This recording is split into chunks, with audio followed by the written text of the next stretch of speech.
Comenzamos entonces con el mito número 8, el último mito de esta primer parte. ¿Cuál es el mito número 8? El anteúltimo, porque hay uno noveno. Hay un noveno que vamos a ver hoy. Sí, porque lo agregué uno noveno porque me pareció un mito interesante, así que van a tener uno más que lo vamos a ver hoy. Aparte, el 8 es como un número de la mala suerte, entonces. Para tener 9 mitos. No entendía nada. Aparte, justo el 9 salió en la Lotería Nacional la semana pasada. Bueno. Bueno, entonces, el mito número 8, ¿cuál es? La oración es guerra espiritual. Y la realidad es que la oración es dependencia absoluta de la soberanía de Dios. Y acá vamos a desarrollar bastante, y si bien es un tema que nosotros como congregación lo venimos abordando hace tiempo, hoy vamos a trabajar en detalle todo lo que conlleva esta realidad de esta supuesta guerra y de esta supuesta conquista que nosotros como cristianos tenemos que hacer, ¿no? Aclaración importante, todo lo que vamos a ir enseñando no busca desacreditar otros puntos de vista.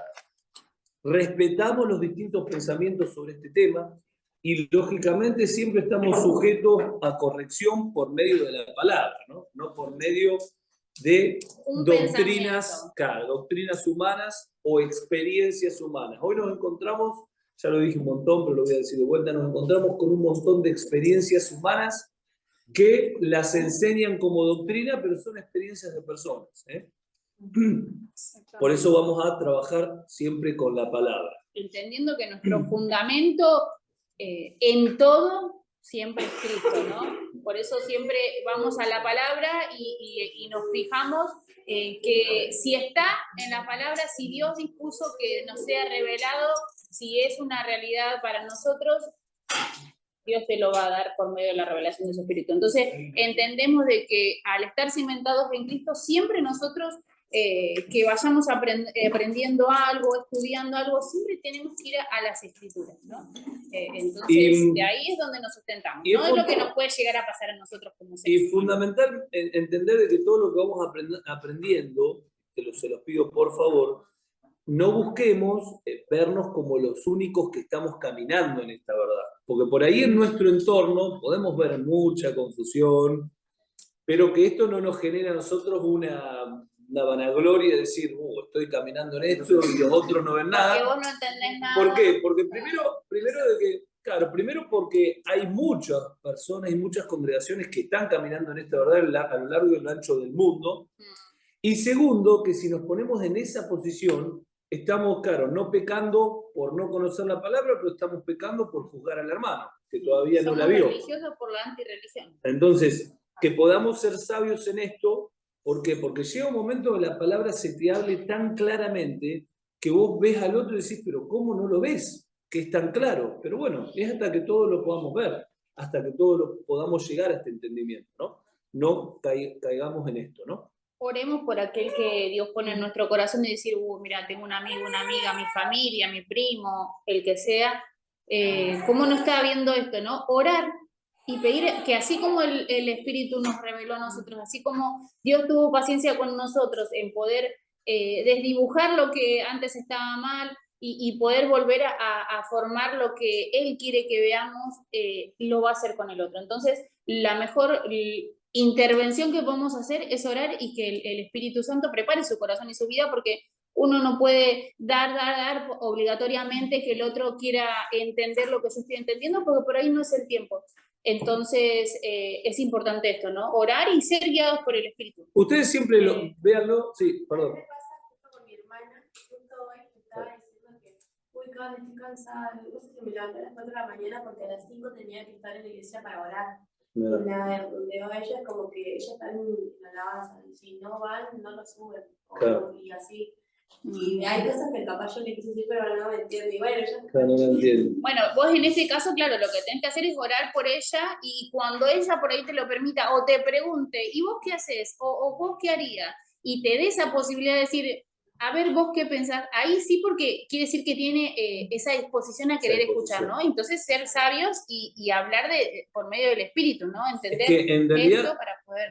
forma parte de la inmadurez, ¿no? Nosotros cuando vemos esta situación, por más que estés al lado de un pastor, no significa que no sea inmaduro, porque no se le revelaron determinadas verdades. Entonces, desde ahí donde uno tiene que no pararse desde un egocentrismo ni de la soberbia, pero sí entender de que hay cuestiones que no podés entrar, porque bueno, no puedo agarrar y tratar de explicarle a mi hija cuestiones económicas o cuestiones que no alcanza a entenderlo.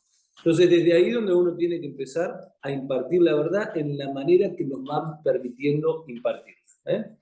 Ahora, lo primero que quiero que podamos prestar atención, ¿qué pasa con nuestra mente cuando escuchamos esto? Guerra espiritual, que lo escuchamos en todas las congregaciones, que hay que guerrear, que hay que conquistar, ¿no? La mayoría de los casos, lo primero que pasa por nuestra mente es justamente esta conquista, ir a conseguir algo, ¿no? Cuando en realidad la vida abundante de Cristo no pasa por lo que conseguimos, sino por lo que consiguió Él. No por lo que tenemos que conseguir nosotros, sino por ver aquello que ya se consiguió. Entonces, partiendo de esta base, ya es una mala concepción esta palabra, utilizarla nosotros como cristianos. No tenemos que conquistar nada. Pero vamos a ir desarrollando paso a paso todo esto que vamos a ir desarrollando. Primero, Colosenses 1:20 dice, y por medio de Cristo reconciliar consigo todas las cosas, tanto las de la tierra como las del cielo, haciendo la paz mediante la sangre que derramó en la cruz. Haciendo la paz mediante la sangre que derramó en la cruz. A través de la sangre, a través de la paz, a través de lo que Cristo hizo, es que logró alcanzar todo. La agresividad en el cristiano no es tolerante en ningún aspecto, ¿no?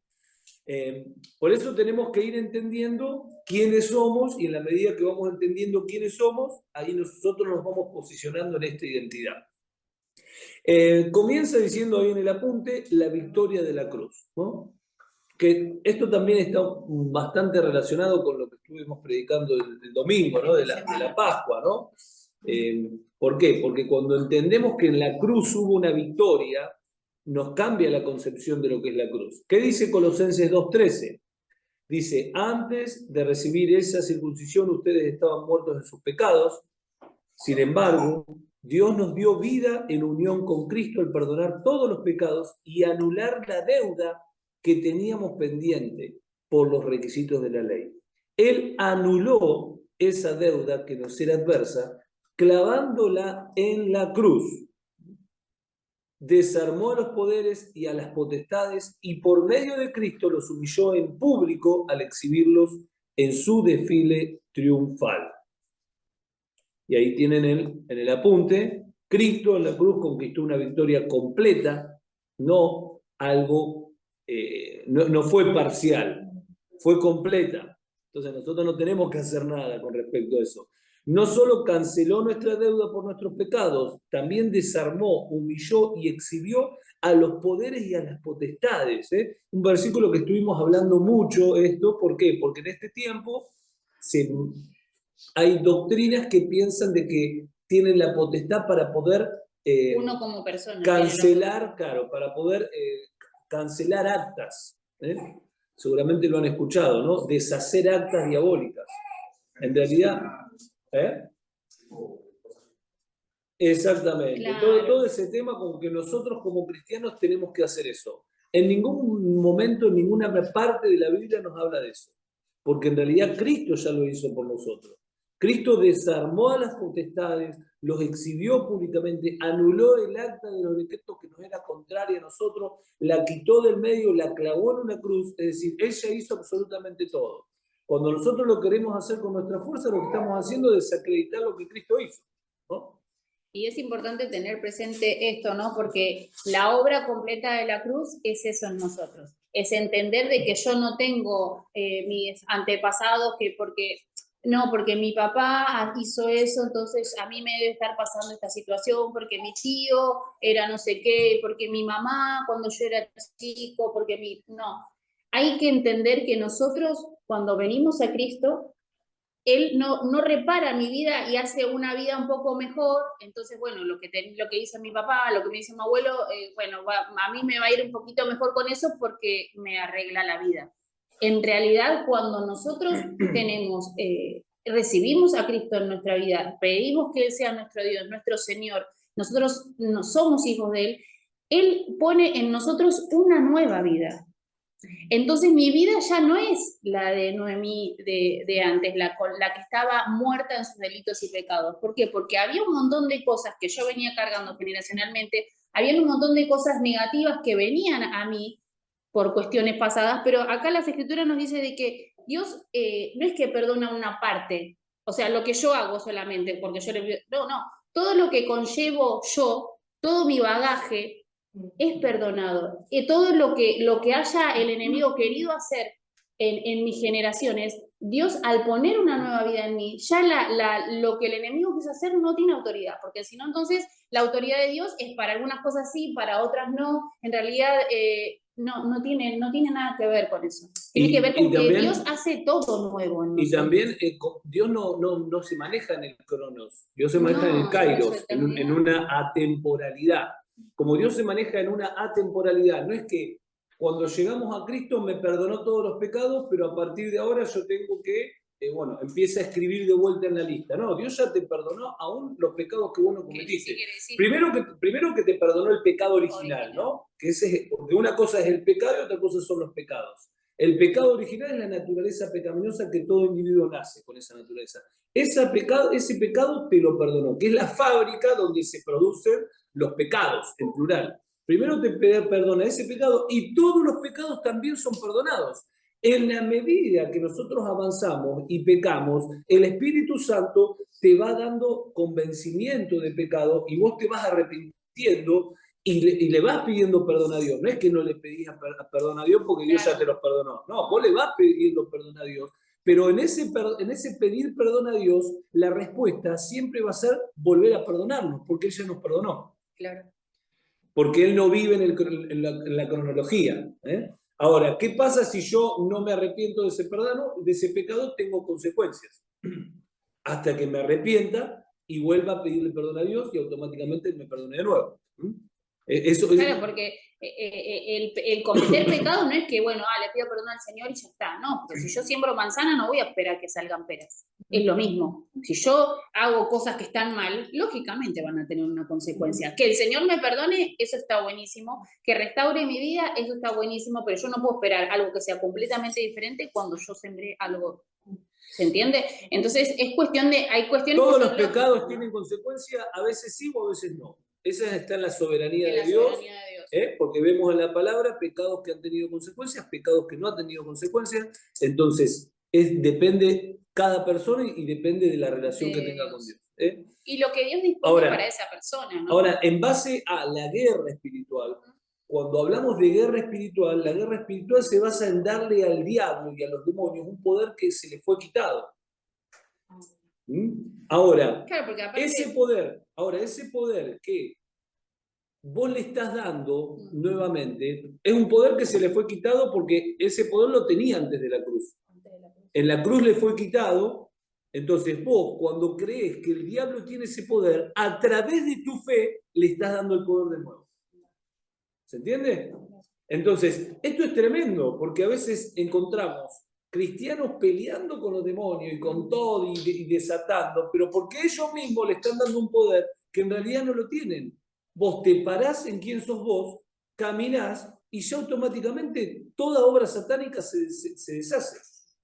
Y por la presencia del Hijo de Dios tiene que huir los demonios, todo, ¿no?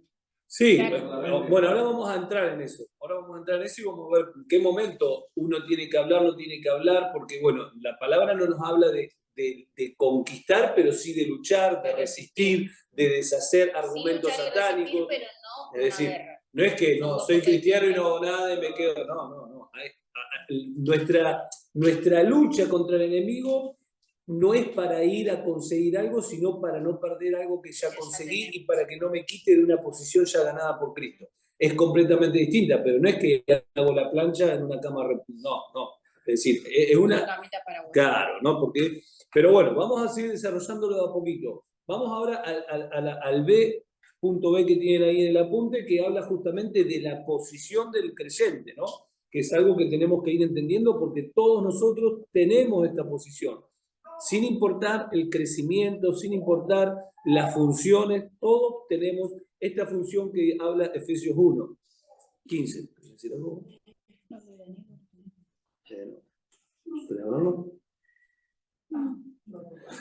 Efesios 1:15 dice: por eso yo, por mi parte, desde que me enteré de la fe que tienen en el Señor Jesús y del amor que demuestran por todos los santos, no he dejado de dar gracias por ustedes al recordarlos en mis oraciones. Pido que el Dios de nuestro Señor Jesucristo, el Padre glorioso, les dé el espíritu de sabiduría y de revelación para que lo conozcan mejor. Pido también que les sean iluminados los ojos del corazón para que sepan a qué esperanza Él los ha llamado, cuál es la riqueza de su gloriosa herencia entre los santos y cuán incomparable es la grandeza de su poder a favor de los que creemos. Y cuál, fíjense, ¿no? Fíjense hacia dónde estaba orientada la oración de Pablo, ¿no? Para que el cristiano pueda entender esto, para que pueda entender cuán incomparable es la grandeza del poder a favor de cada uno de nosotros. Qué tremenda esa expresión, versículo 19, ¿no? Ese poder es la fuerza grandiosa y eficaz que Dios ejerció en Cristo cuando lo resucitó de entre los muertos y lo sentó a su derecha en las regiones celestiales. Muy por encima de todo gobierno y autoridad, poder y dominio, y de cualquier otro nombre que se invoque, no solo en este mundo, sino también en el venidero. Dios sometió todas las cosas. ¿Dios sometió qué? Todas las cosas. ¿A quién? Al dominio de Cristo.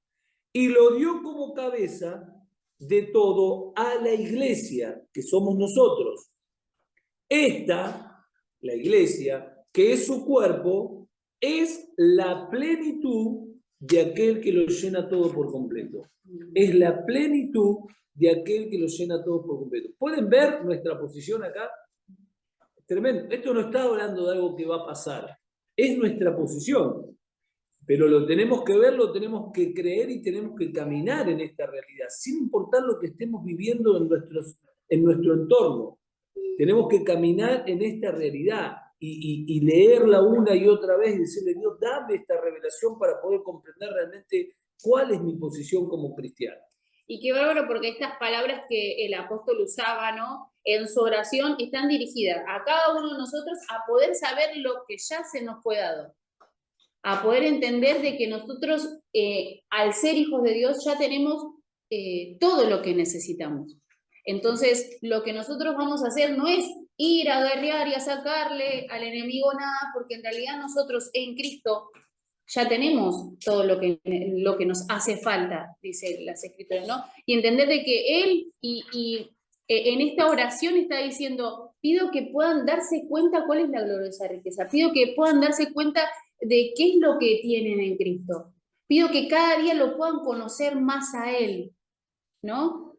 Y todo el tiempo haciendo este énfasis en poder comprender lo que somos en Cristo, ¿no? Y lo que tenemos en Cristo. Entonces, si hablamos, no sé, de cartografía, de viaje astral, de lo que tenemos que conquistar, de que lo que tenemos que hacer, son todas cosas que sí o sí necesitan cuestiones humanas.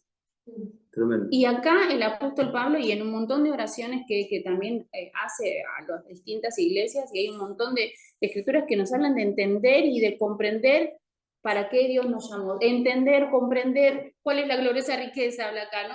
Que puedan verlo cada día más, que la vida de Cristo sea revelada cada día más a nosotros. En ningún momento habla de que vos con tu fuerza tenés que a lograr algo, porque ya Cristo desarmó, por eso desarticuló, no tenemos que no dejó caer, nada, ¿no? No tenemos que caer en el engaño del diablo. Claro. Y les voy a poner un ejemplo para que entiendan esta situación. Imagínense que ustedes se casan, ¿no? Y viene el papá de ustedes y les regala una mansión impresionante. Dice, hijo, esto es lo que te regalo, este es mi regalo de boda, ¿no? Y vos estás ahí disfrutando de esa casa y te golpea la puerta un mendigo, un villera, no sé, que ustedes quieran, y te dice, ¿quién es el dueño? Yo soy el dueño. Bien, te voy a proponer algo. Te voy a hacer un juego. Si el que gana se queda con la casa. Imaginen esa situación. ¿Quién entraría en eso? No sé, o una publicidad. Vamos a hacer una publicidad. El que gana se queda con la casa. O no sé, lo que ustedes imaginen. Ninguno entraría en eso. ¿Cómo voy a hacer un juego si la casa es mía? Si la casa no fuera mía y sería de algo, bueno, podría pensarlo a ver si entro en eso. Pero yo no puedo entrar en eso sabiendo que la casa es mía. Con la guerra espiritual pasa lo mismo. ¿Cómo voy a entrar en una guerra o en una conquista cuando el territorio ya es mío porque Cristo lo ganó? ¿Se entiende la diferencia? Entonces, muchas veces pasa eso con el cristiano. Entran a pelear y a pelear claro. Entonces, si vos le seguís el juego al enemigo, y el enemigo te va a hacer creer que esa casa no es tuya. Y vos vas a salir de la comodidad y de la protección de la casa y vas a cruzar a la calle y te vas a poner a la altura de tu enemigo y vas a estar jugando pulseadas o haciendo determinadas cosas para ganar algo que en realidad ya lo ganó Cristo. Pero como vos no vivís en esa realidad, vos saliste de esa realidad por escuchar una murmuración que no era de Dios. Y ahí es donde queda el cristiano desprotegido y ahí es donde vemos miles y miles de cristianos atados y luchando y se la pasan luchando y se la pasan luchando. ¿Por qué? Porque no entienden quiénes son y qué es lo que se conquistó en la cruz. Ahora, qué interesante en esta oración de Pablo, ¿no? Porque Pablo pide cosas específicas e importantes. ¿Qué pide? Pide el espíritu de sabiduría y de revelación, ahí lo tienen en el apunte. Pide mayor conocimiento de Dios. Mayor iluminación interior, ¿no? Esto del vernos. Tremendo. No pide que consigan que el enemigo, que esto, fíjense, en ningún momento habla del enemigo, nada. Pide mayor comprensión de nuestra esperanza. Es decir, pide que los ojos se abran para que veamos quiénes son. Pide mayor comprensión de las riquezas. Pide mayor comprensión de nuestra herencia. Pide mayor comprensión de la grandeza de su poder. No pide acá nada referente al mundo diabólico.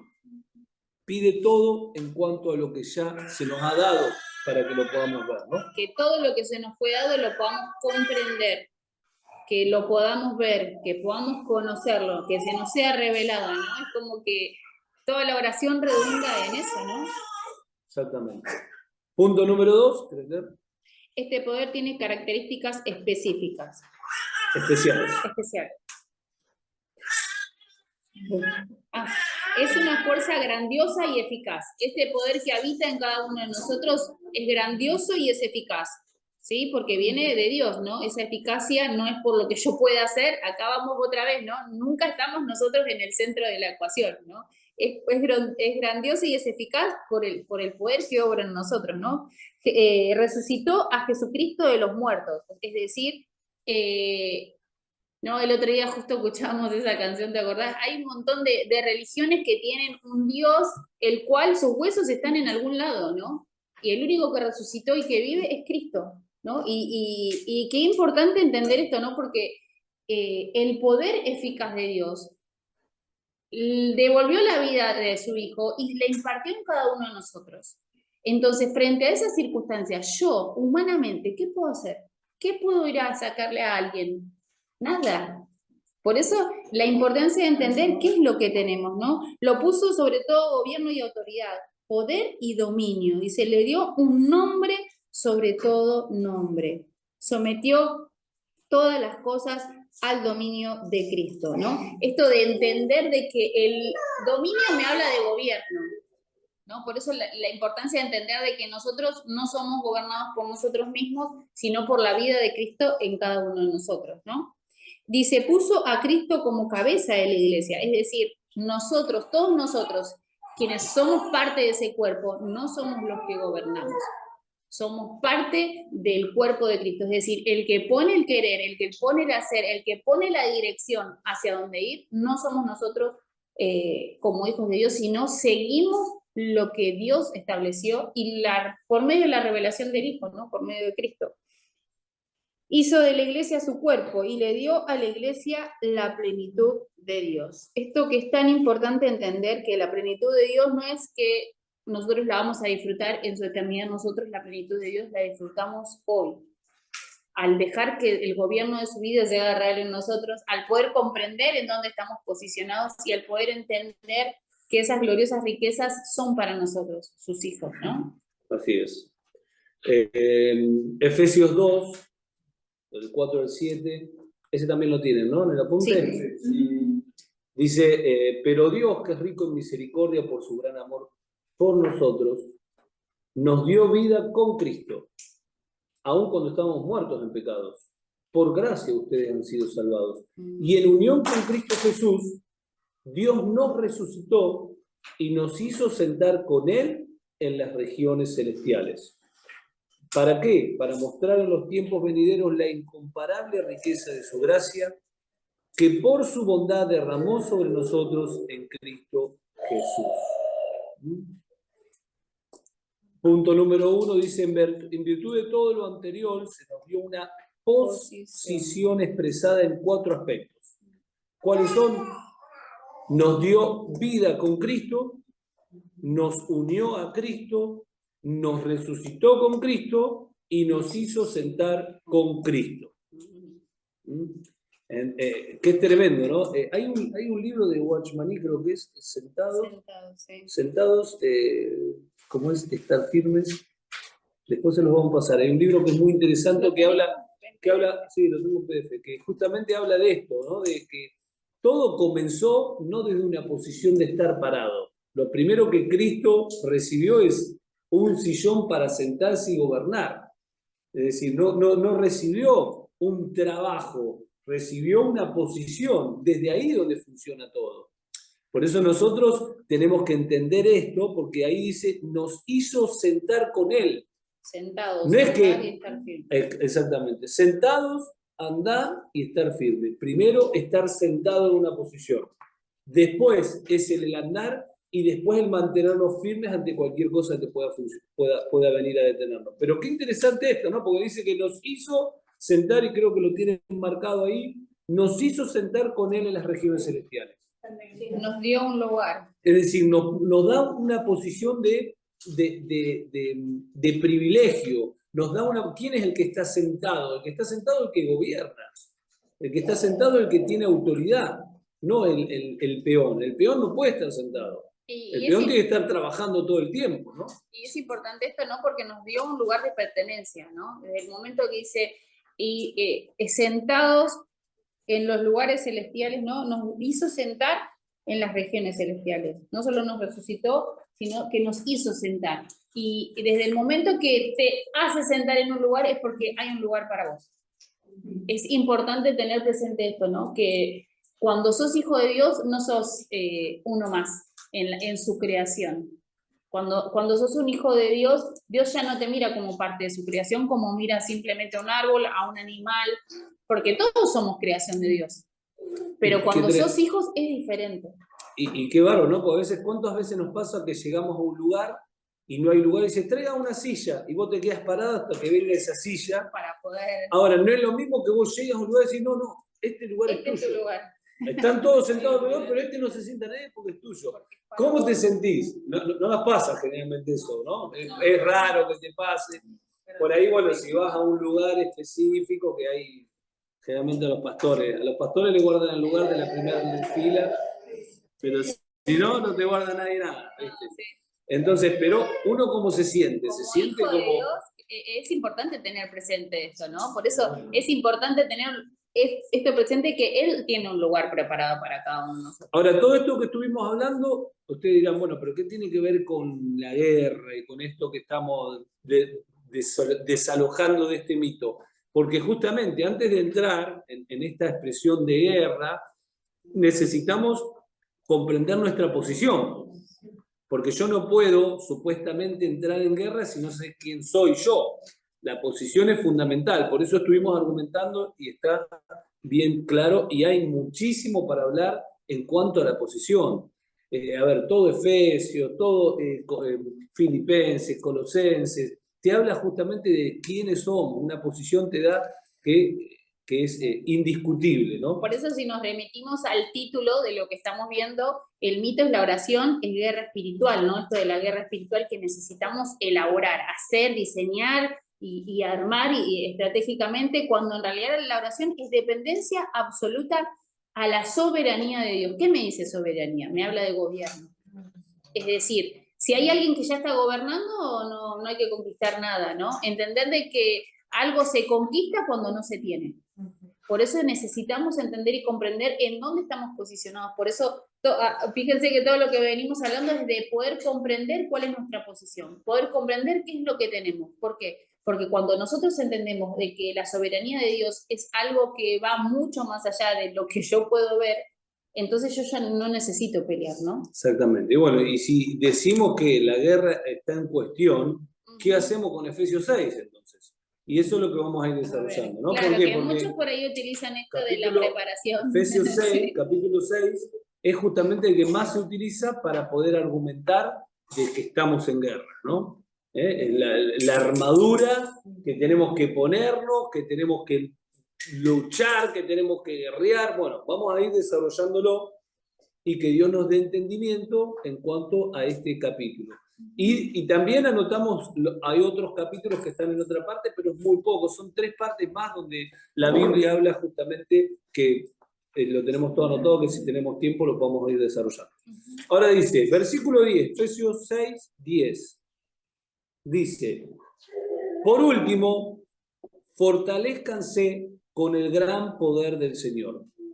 Pónganse toda la armadura de Dios para que puedan hacer frente a las artimañas del diablo. Porque nuestra lucha no es contra seres humanos. Lucha tenemos, guerra es la que no tenemos.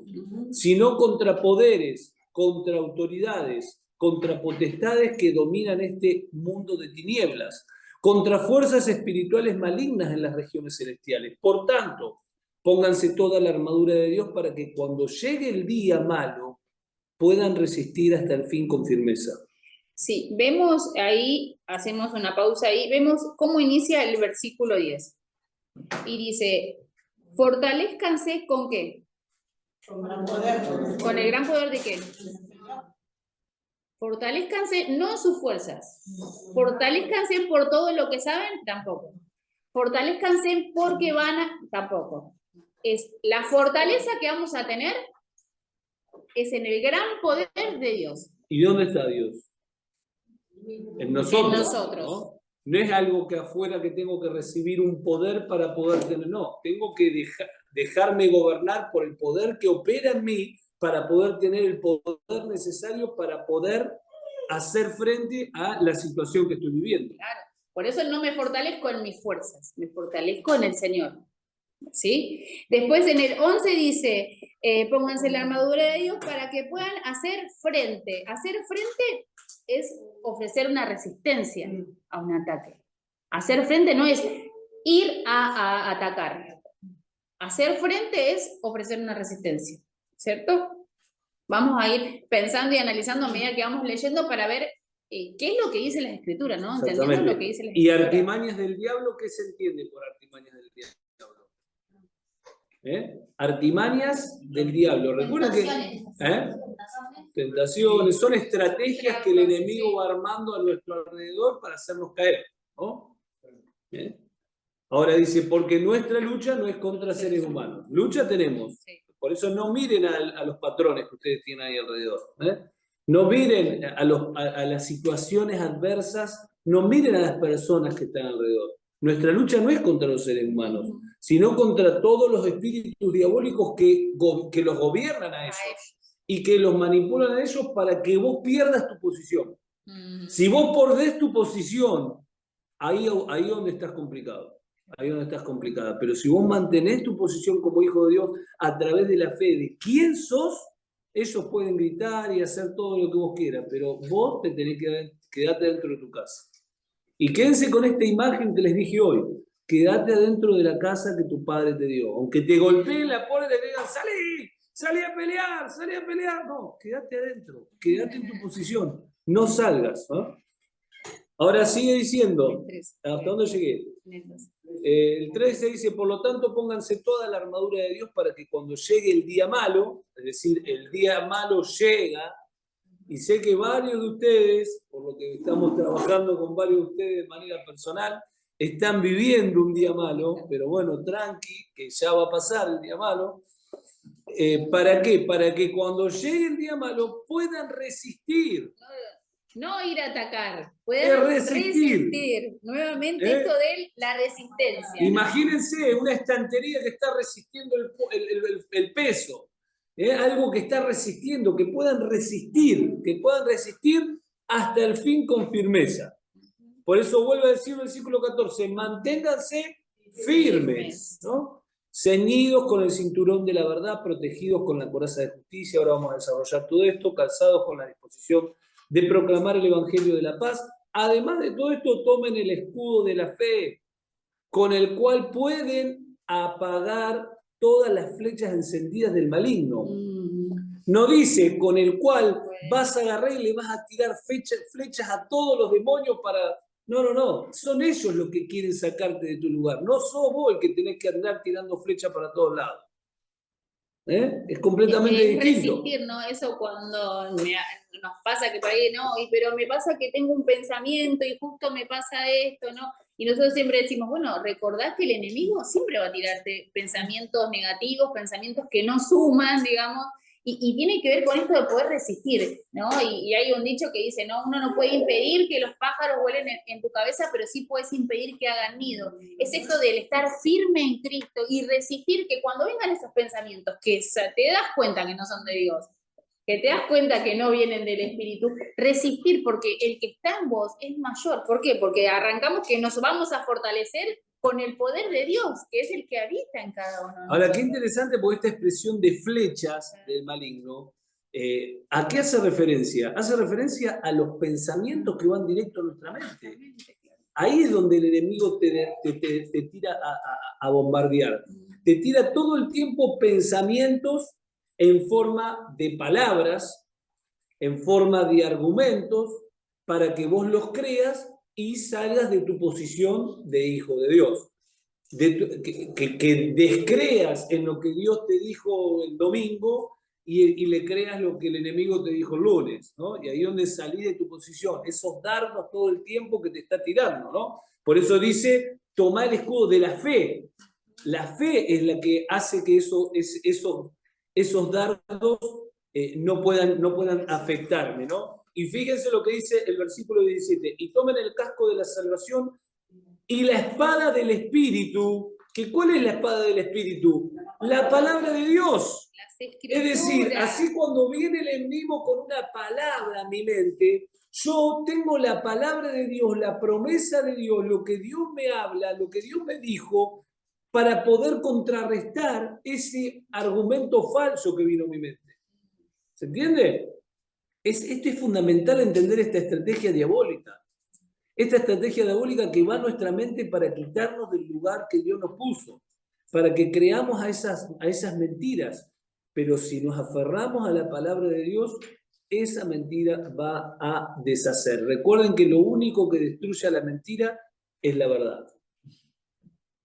Lo único que destruye a la mentira es la verdad. Ahora dice, el versículo 8. Versículo 18 dice, oren en espíritu en todo momento, con peticiones y ruegos, manténganse alerta y perseveren en oración por todos los santos. Qué bárbaro, porque el versículo 18, ¿cómo inicia? ¿Oren en qué? Oren en el Espíritu, dice, en todo momento. ¿No? Esto que aprendimos al iniciar estas clases respecto de los mitos de la oración, ¿no? Y tengo que orar a la mañana, tengo que orar a la tarde, Sí, tenés que orar a la mañana, o a la tarde, o a la noche, pero tenés que orar en todo momento. ¿Tengo que orar con el entendimiento? Sí, lógicamente, pero tengo que orar en el Espíritu, dejarme guiar por el Espíritu. en qué orar, hacia qué dirección orar, ¿no? Tengo que resolver esta situación, Dios, dame esta salida, no, o sea, no, Dios, dame la salida que conviene para esta ocasión. No, Dios, dame tal situación porque necesito que vos... Y Dios se revela con una solución desde el otro lado y vos decís, pero ¿cómo Dios no me contesta? Y en realidad Dios te está contestando, pero pero no le está contestando como uno logró. Entonces, evidentemente, esa oración no fue en el espíritu, ¿no? Entonces, la importancia de entender de que nosotros debemos orar en todo momento, pero en el espíritu, ¿no? Y eso es fundamental, ¿no? Para poder mantenerme alerta, para poder perseverar, ¿no? Es necesario que sea por medio del espíritu.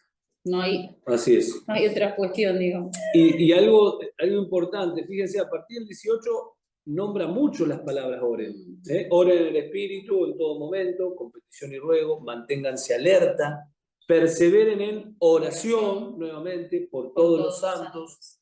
Oren, tercera vez, versículo 19, oren también por mí, para que cuando hable, Dios me dé las palabras para dar a conocer con valor del misterio del Evangelio, pues el cual soy embajador en cadena, oren 4 veces, para proclamar valerosamente, como debe hacerlo decir, 4 veces en 3 versículos habla de que oren, pero la dirección de la oración en ningún momento está hacia el demonio, hacia los demonios. Si estamos hablando de un capítulo que por excelencia es la supuesta guerra espiritual, ¿en qué momento está diciendo orar? Claro, no, es orar en una dirección completamente distinta. Lo hemos mal entendido, ¿se ve? Por eso, que dice, manténganse alerta y perseveren en oración por todos los santos, es decir, para que ellos también recitan la misma cosa. Exactamente, es decir, la comunión, ¿no? Lo que hablamos siempre de orar unos por otros. Oren por mí, lógicamente, y oren también por el Evangelio. Pero bueno, ya vamos a llegar a eso. Ahora, dice ahí el apunte de ustedes, este pasaje se ha utilizado como base de la guerra espiritual. Este pasaje no habla de guerra, habla de lucha.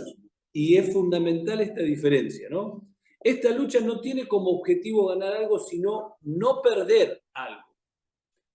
Y acá donde tenemos que entrar en el original de la palabra, todos saben que cuando estudiamos la Biblia, el castellano es completamente distinto al original.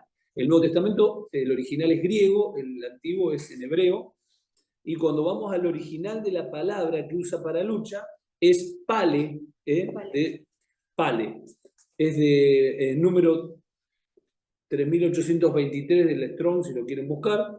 ¿Y qué significa? Significa una lucha libre entre una persona y otra persona. Yo me imaginaba el MMA. Es decir, porque dice lucha cuerpo a cuerpo.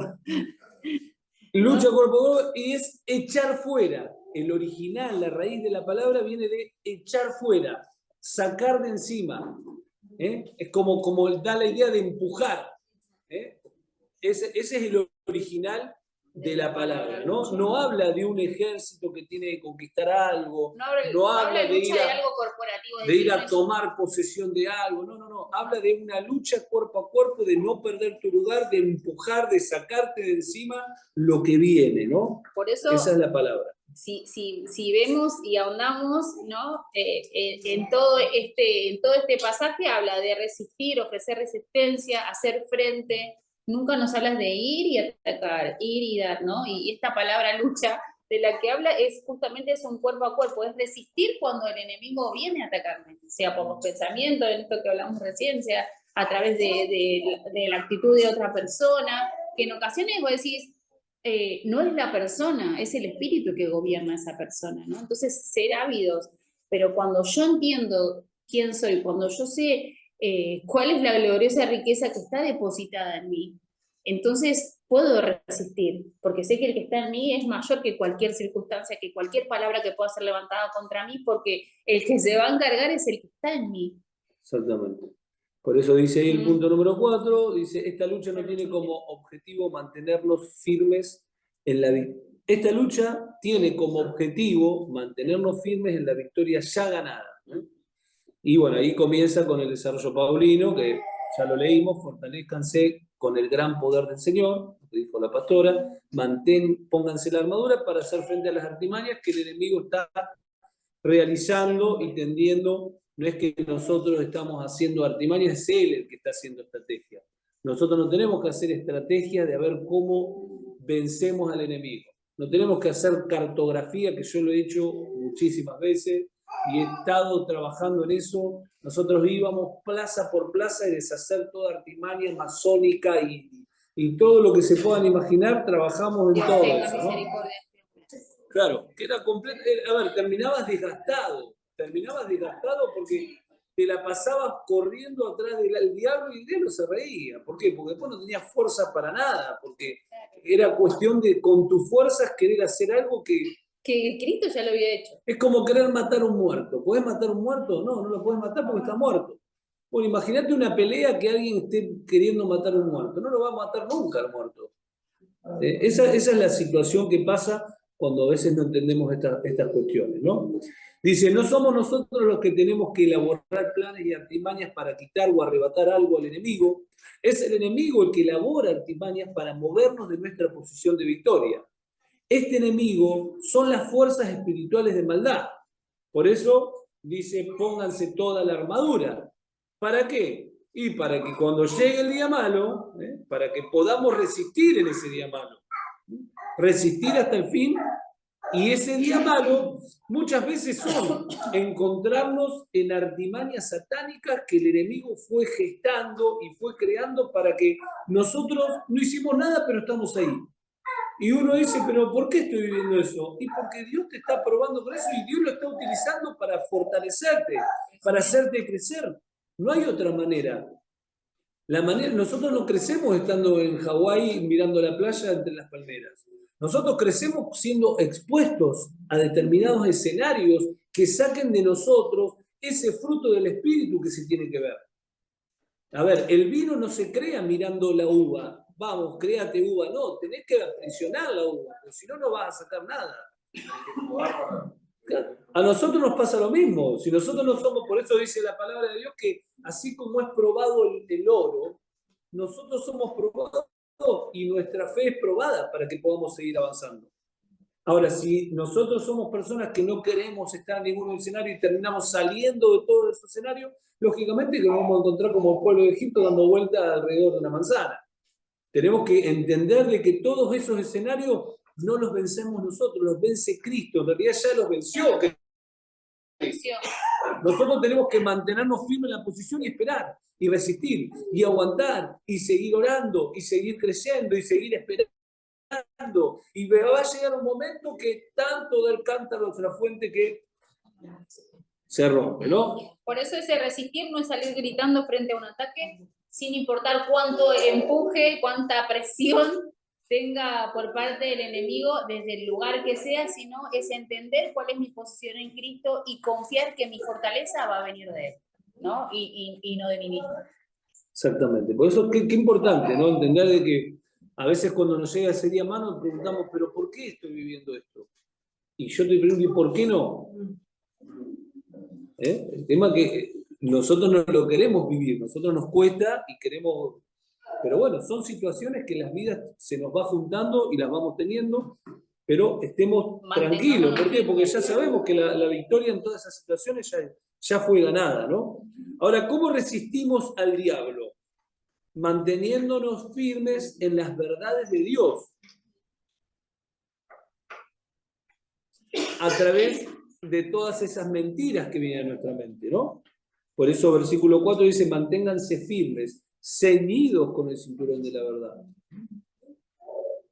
Manteniéndonos firmes en nuestra identidad de que somos justos por medio de Cristo, de la justicia nuestra. Por eso dice, protegidos por la coraza de justicia.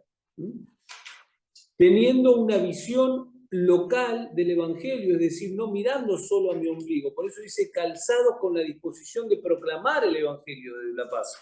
Si nosotros vivimos mirándonos a nosotros mismos, nunca vamos a salir de los problemas. Ahora, cuando vos empezás a mirar en pos de otro, tu realidad empieza a cambiar. Tu realidad empieza a cambiar, ¿por qué? Porque vos te estás haciendo cargo y estás trabajando en pos de lo que a Dios le interesa y Dios se hace cargo de lo que vos te está sucediendo.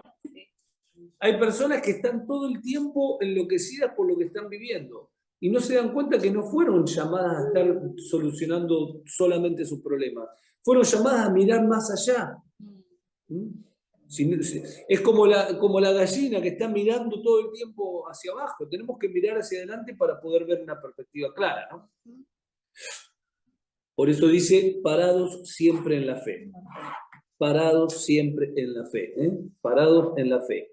Además de todo esto, tomen el escudo de la fe. Qué tremenda palabra.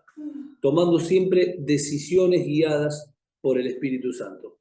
El F dice, manténganse firmes, ceñidos con todas las partes de la armadura, que tienen como el fin defensivo y no ofensivo.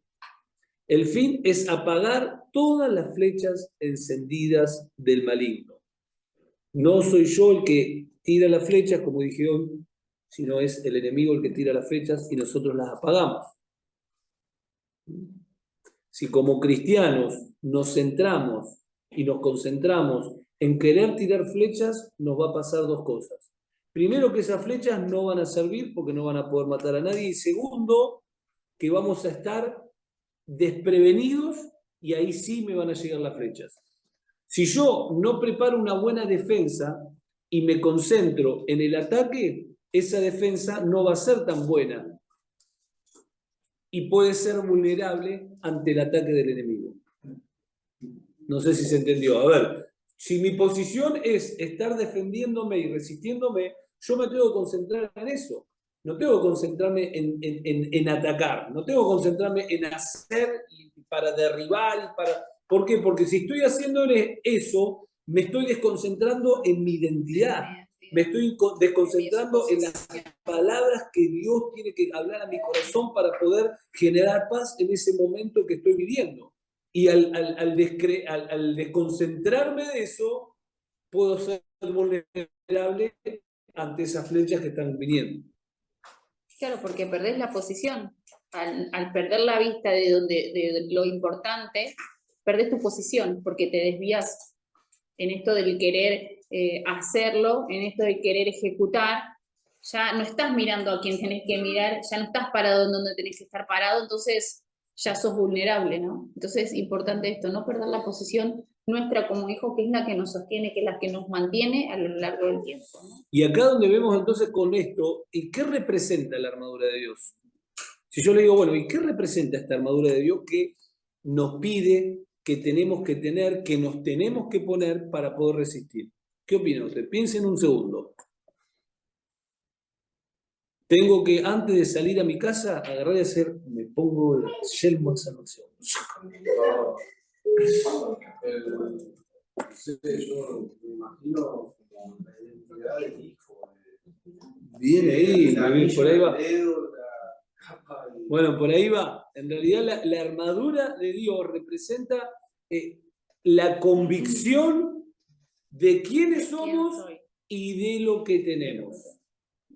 Representa la convicción de quiénes somos y de lo que tenemos. Un cristiano que sabe quién es en Cristo y qué tiene en Cristo está totalmente protegido contra todo ataque del enemigo. Es esa identidad que nos hace resistir a todas las mentiras que vienen a nosotros.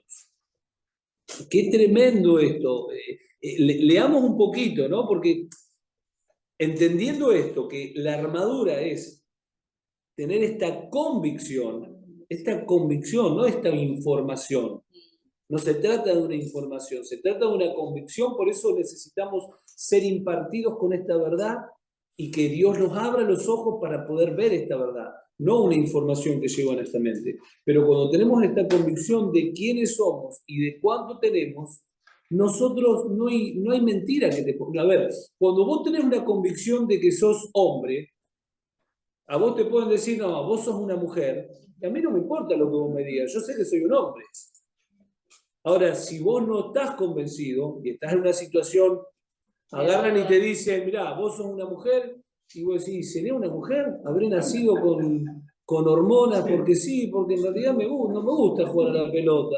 Ah, y sí, vos sos una mujer. Entonces, cuando vos sabés lo que sos, no importa qué te vengan a decir. Y lo mismo pasa con la palabra de Dios, lo mismo pasa con esta identidad que tenemos que nosotros abrazar. Porque fíjense, pónganse toda la armadura. Y bueno, ¿de qué consiste esa armadura? En la verdad, ceñidos con la verdad, la verdad de Dios, protegidos con esta justicia de estar justificados en Dios, ¿no? Calzados con esta disposición del Evangelio, de esta causa de Cristo, ¿no? El Evangelio de la paz, el escudo de la fe. La fe, fíjense todo lo que está armando, ¿no? El casco de esta salvación que tenemos por delante, de esta esperanza que es eterna, de esta herencia que es incorruptible, ¿no? Hacia dónde vamos, sabiendo de que nuestro poder, nuestra espada es el Espíritu Santo. Es decir, fíjense cómo se va armando nuestra identidad a través de esto que nos está hablando la palabra, ¿no? ¿Venimos bien? ¿Preguntas? ¿No? Bien, bueno, ahí en el apunte tienen también una expresión que es atar al hombre fuerte, que yo diría de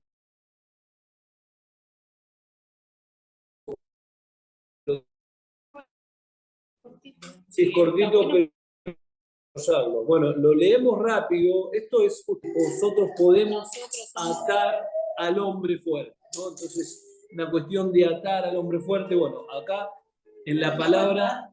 ¿Esto Sí. entra también en la evaluación? Todo lo que está en el apunte, sí. No se sabe No todavía. se sabe. No se sabe porque todavía no está armada la evaluación. Así Pero que... sí. Se va a salir a las copias. Exactamente. Claro. Pero bueno, vamos... Es importante entender esto, ¿no? Que nada se centra en nosotros. Exactamente. Pero vamos a pasar al otro mito y si tenemos tiempo volvemos a este, porque por ahí nos quedamos con todo. Mito número 9.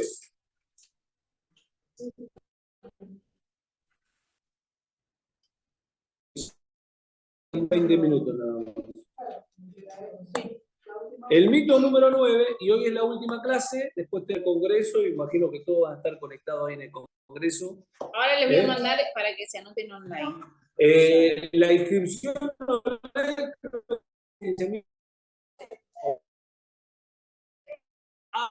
no pierdan, por favor, no se lo pierdan porque va a ser tremendo. Júntense si quieren, hagan como quieran, pero miren el congreso que va a ser realmente algo sobrenatural. El mito número 9 es: la oración mueve la mano de Dios. ¿No lo han escuchado esto? ¿O no? Por eso lo quise agregar, porque yo lo escucho tanto, y la realidad es que mi oración nunca puede mover la mano de Dios. ¿De dónde hemos sacado esto, no? Por eso la realidad es que la oración mueve mi mano en la dirección de Dios, no mueve la mano de Dios. Mueve mi mano en la dirección de Dios. Porque es la dirección de Dios hacia donde está la efectividad y a donde está el respaldo, no hacia mi dirección, ¿no? Por eso, a veces pensamos que porque o lo hagamos más inteligentemente, vamos a conseguir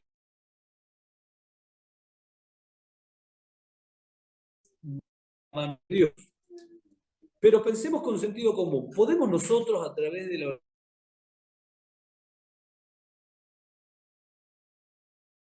pensar así nos pone a nosotros como si estuviéramos manipulando a Dios con el argumento de que la oración mueve que la mover hacia un lugar al que no quiera ir?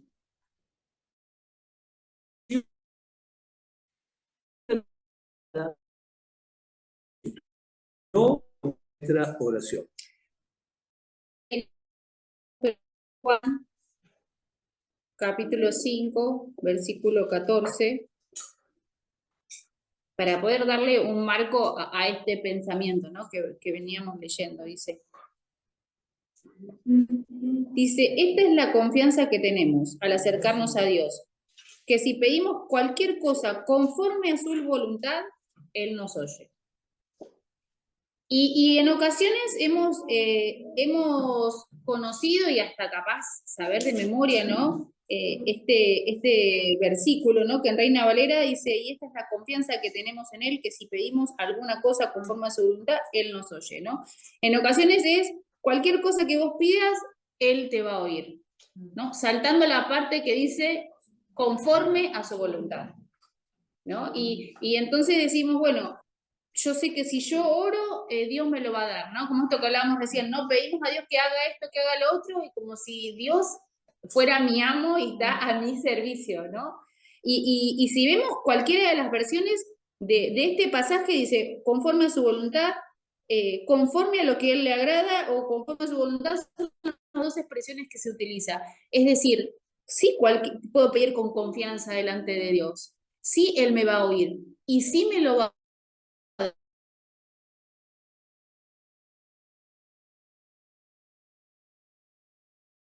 de lo que a mí se me ocurre o yo estoy estar necesitando, porque en ocasiones nos sucede esto, ¿no? Que nosotros creemos que estamos necesitando algo y no lo estamos necesitando, ¿no? Entonces es importante esto, ¿no?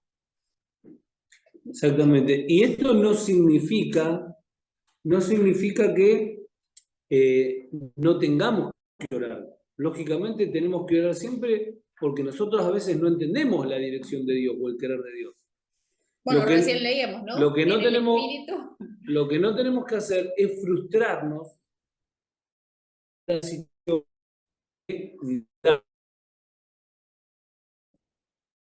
con la sanidad. A veces no sabemos si Dios quiere sanar a alguien, pero sí la sanidad.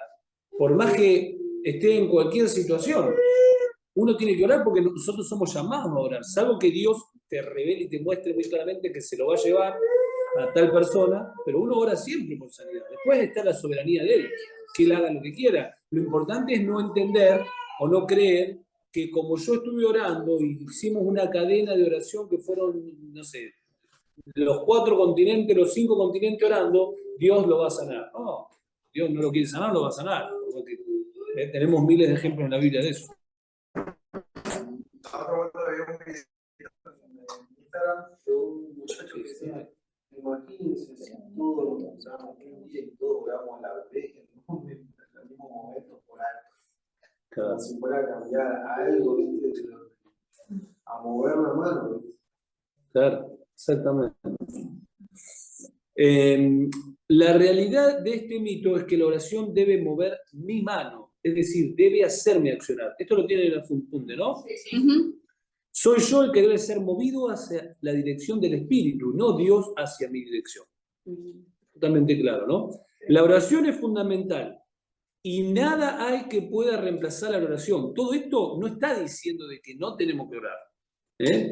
No está diciendo esto. Tenemos que orar. La oración es lo importante. Que pensar que mi oración va a mover determinada. Quiero que Dios me saque de orar. Y Dios no me saca. Y no tengo que orar más. No, vos ya se lo pediste a Dios. Vos ya presentaste esa situación. Si Dios no te sacó, no es que porque vos orés todo el tiempo te va a sacar. Vos lo tenés que decir, bueno, si vos me querés acá, fortaleceme, abrí mi ojo, ayúdame a poder persistir, ayúdame a poder lograr hacer lo que tengo que hacer. Es decir, ayúdame a entender tu propósito en esta situación, ¿no? La oración es fundamental y nada hay que... para librarme de mí mismo y del engaño operante de este mundo, no para cumplir mis deseos como si fuera la lámpara de Aladino. Cuando tenemos ganas, tenemos que orar. Y cuando no tenemos ganas, también tenemos que orar. No es cuestión de orar cuando tengo ganas, ¿no? Lo puse para aclarar eso, ¿no? Es como, nos contaba, ¿quién me contó? ¿Quién contó? Nos contaba, en la convención, que contaba un pastor que le contaba la situación de que cuando el hijo tenía ganas, iba y se congregaba. Y cuando no tiene ganas, ¿qué hace? Y se congrega sin ganas. No hay otra Claro, opción es en decir, la mi que hijo diga, viene, y mi hijo viene cuando tiene ganas, viene con ganas. Y cuando no tiene ganas, viene sin ganas, pero viene. Es decir, habla de no se una trata de las persona que ganas. está pidiendo consejo en cómo hacer para que su hijo Un adolescente vaya, hijo ¿no? adolescente se congregue o no se congregue, ¿no? A ver, tu hijo adolescente vos lo manejás, No se maneja. él no se maneja solo. A ver, ya tiene una determinada edad, no sé, 16, 17, 18, bueno, ya está. Pero mientras que vos seas el papá, sea la mamá, vos tenés que manejar. No tenés que esperar, no tenés ganas de los pelos y venir conmigo. Es decir, es como si a través del amor. Pero si es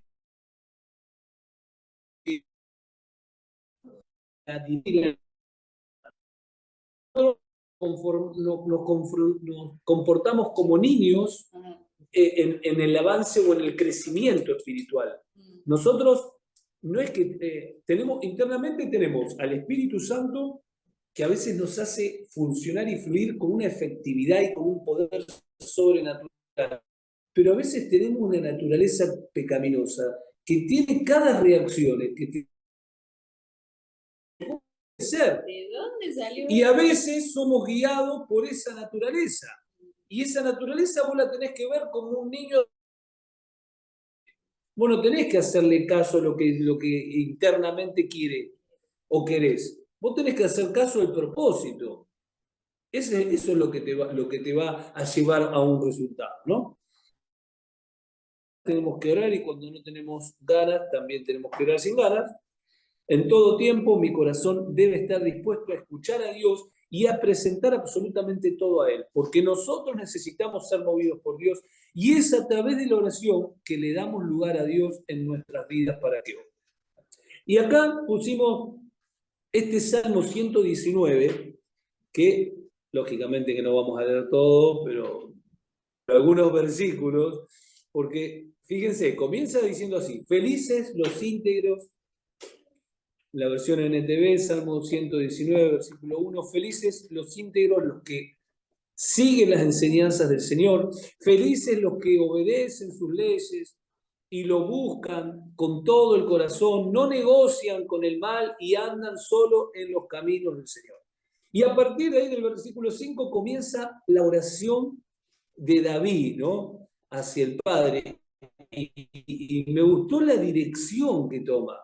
Fíjense la dirección de esta oración. No es una oración que busca manipular a Dios en ningún momento.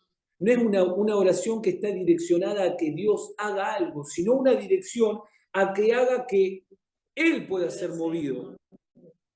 Fíjense el enfoque, qué distinto. ¿Qué dice? Miren, cuánto deseo que mis acciones sean un vivo reflejo de tus decretos, no que tus acciones me puedan favorecer. Versículo 7 dice: a medida que aprendo tus justas ordenanzas, te daré las gracias viviendo como debo hacerlo. Obedeceré, se trata de él, tus decretos. Por favor, no te des por vencido conmigo. Dice, teneme paciencia. Qué tremendo, dice. Versículo 9 dice: ¿cómo puede un joven mantenerse por encontrarte? Me esforzaré. No permitas que me aleje de tus mandatos. Una oración para que yo sea movido. Una oración para que mi mano en favor de Dios, no para que Él sea movido en favor de mí. Sigue diciendo: he guardado tu palabra en mi corazón para no pecar contra ti. Te alabo, oh Señor. Enséñame tus decretos. Recité en voz alta todas las ordenanzas que nos has dado. Estudiaré tus mandamientos, reflexionaré sobre tus caminos. Me deleitaré en tus decretos y no olvidaré tu palabra. Sé bueno con este siervo tuyo para que viva y obedezca tu palabra. Fíjense cómo está direccionada, ¿no? Sé bueno para qué, porque necesito obedecerte, Dios. Necesito ser fiel. Esta es la oración que está diciendo: ayúdame porque quiero agradarte, quiero realmente ser una expresión de Cristo en la tierra, ¿no? Eso es lo que está orando. Sigue diciendo versículo 18, ¿no? Dice, abre mis ojos para que vea las verdades maravillosas que hay en tus enseñanzas. Líbrame de mentirme a mí mismo. Fíjense lo que está diciendo. Dame el privilegio de conocer tus enseñanzas. He optado por ser fiel. Estoy decidido a vivir de acuerdo a tus ordenanzas. Versículo 30. Versículo 32. Perseguiré tus mandatos, porque tú aumentas mi comprensión. Enséñame tus decretos, oh Señor, los cumpliré hasta el fin. Dame entendimiento y obedeceré tus enseñanzas. Las pondré en práctica con todo mi corazón. Hazme andar por el camino de tus mandatos, porque allí es donde encuentro mi felicidad. Allí es donde está nuestra plenitud. Dame entusiasmo por tus leyes en lugar de amor por el dinero. Aparta mis ojos y dame vida mediante tu palabra. ¡Qué tremendo salvo! ¡Qué tremendo salvo para nosotros orar esta palabra, establecer esta verdad, esta dirección, ¿no? Que Dios nos muestra acá a través de este salmo con verdades tan poderosas. Todo esto nos muestra, ¿vos habías puesto otro versículo, me has dicho, no? ¿O ya lo leí? Ah, bien. Todo esto nos muestra justamente de que es un mito, de que la oración mueve la mano de Dios y que es una realidad de que esa oración debe mover mi mano hacia su dirección. Bien, nos quedan 8 minutos. ¿Quieren comenzar con atar al hombre fuerte? ¿Lo atamos o no lo atamos? Ya sé. Bueno, ahí quiero.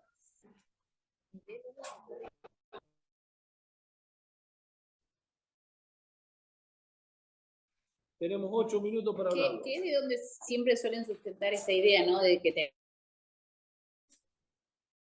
Dice, luego entró una casa. Dice, luego entró en una casa y de nuevo se aglomeró tanta gente que ni siquiera podían comer él y sus discípulos.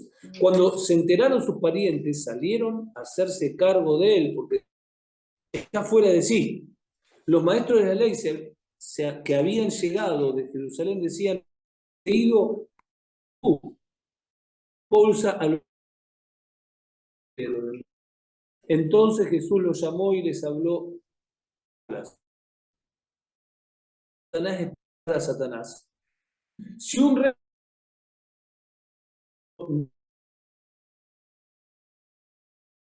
sí misma, esa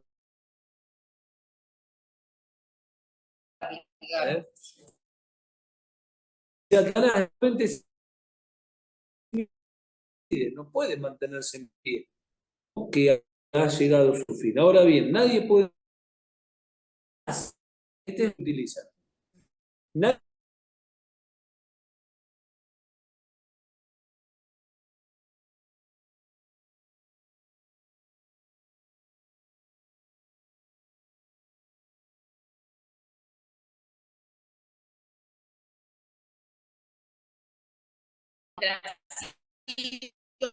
hablando, dijo, ¿no? Nadie puede, una casa dividida no puede poner pie, y en esto en parábola, ¿no? Porque aparte lo dice, ¿no? Entra a una casa a robar, o sea, si vos no atás, si hay una persona fuerte, si vos no lo atás, no, es imposible que puedas robar. ¿Por qué? Porque es una persona fuerte y te puede hacer daño, ¿no? Y qué interesante entender esto de que él está dando el ejemplo para que podamos entender de qué se trata, ¿no? El reino de Dios, que él, lo que él hace por obra de Satanás, ¿no? Porque decía, en el nombre de Belcebú está echando demonios, y dice, no, si el demonio, o sea, Satanás no puedes echar a Satanás, porque no podían comprender el poder de Jesús, ¿no? Esto que, ¿de dónde lo hace? ¿Cómo es que lo hace? Esta divinidad expresada a través de esos milagros que sucedían en aquel entonces, muchos no lo entendían, no lo comprendían y lo cuestionaban, ¿no? Entonces Jesús dijo, bueno, a ver, y empezó a dar ejemplos, y en esto que empezó a dar ejemplos, dio este ejemplo de que si alguien entra a una casa, ¿no? Y qué importante esto de la hermenéutica, ¿no? Entender cada texto en su contexto y desde qué lugar se está hablando fundamental, porque este es un ejemplo, es una metáfora que utiliza Jesús para que las personas puedan entender qué era lo que estaba sucediendo, ¿no? Y ya todo, mucha gente empezó a decir, no, porque hay que atar al hombre fuerte, porque si no, y en realidad están hablando de que si alguien el hombre es más grande que vos, si no lo atás no le puedes robar nada, si no te mata vos. Entonces era un ejemplo que Jesús estaba usando, ¿no? Una metáfora, dice el punto 1, Jesús usó una metáfora para enseñar un principio de autoridad y lógica, ¿no? Habló por parábola, como expulsar, ¿no? Y esto de un reino dividido no prevalece, ¿no? Una familia dividida es imposible va a permanecer si no está unida. Fuerte es imposible si no lo, ¿no? Entonces te está hablando de eso, si es un hombre fuerte, neutral, puedes hacer algo si no tenés autoridad o no tenés poder, ¿no? Entonces no hay ningún mandato que hable de que nosotros tenemos que ir a atar, es como lo que leíamos anteriormente a lo que hablábamos esto de que en ocasiones decían, no, pues tenés que ponerte la armadura para ir a guerrear, y en realidad era la armadura para resistir para cuando venga el día malo. El atar el hombre fuerte fue un ejemplo que utilizó Jesús para que puedan comprender de que en realidad lo que él ejecutaba era por medio de la divinidad, por ser el Hijo de Dios. Eran esas manifestaciones físicas que él hacía para evidenciar de lo que él era y a qué había venido, ¿no? Entonces es importante esto, ¿no? Porque Jesucristo en la cruz ató a cualquier hombre fuerte que pueda levantarse, a cualquier enemigo que quiera imposibilitarnos. No hay nada que nos pueda destruir porque, como leímos el versículo al principio, Él desarmó, Él humilló, Él eximió, Él no dejó nada para que nosotros no podamos transitar en pos de su propósito suelto, digamos. Así es, por eso nuestro objetivo es resistir. Fíjense que 1 de Pedro 5:8 dice, su enemigo el diablo ronda como león rugiente buscando a quien devorar. Resístanlo manteniéndose firmes en la fe. Qué claro dice, ¿no? Resístanlo manteniéndose firmes en la fe. Santiago 4:7 dice, así que sométanse a Dios, resistan al diablo y él huirá de ustedes. A ver, hay una lucha diabólica, sí, pero es para que nosotros resistamos nuestra posición. Esa es la clave. ¿Por qué? Porque viene con argumentos satánicos que tienen que ser destruidos a través de la palabra de Dios. Por eso dice, las armas con las que luchamos, dice 2 Corintios 10:3, las armas con las que luchamos no son de este mundo, sino que tienen el poder divino para derribar fortalezas, para destruir argumentos y toda altivez que se levanta contra el conocimiento de Dios y llevar cautivo todo pensamiento para que obedezca a Cristo. Llevar cautivo todo pensamiento para que se estacione, para que se pare en la realidad de lo que somos en Cristo.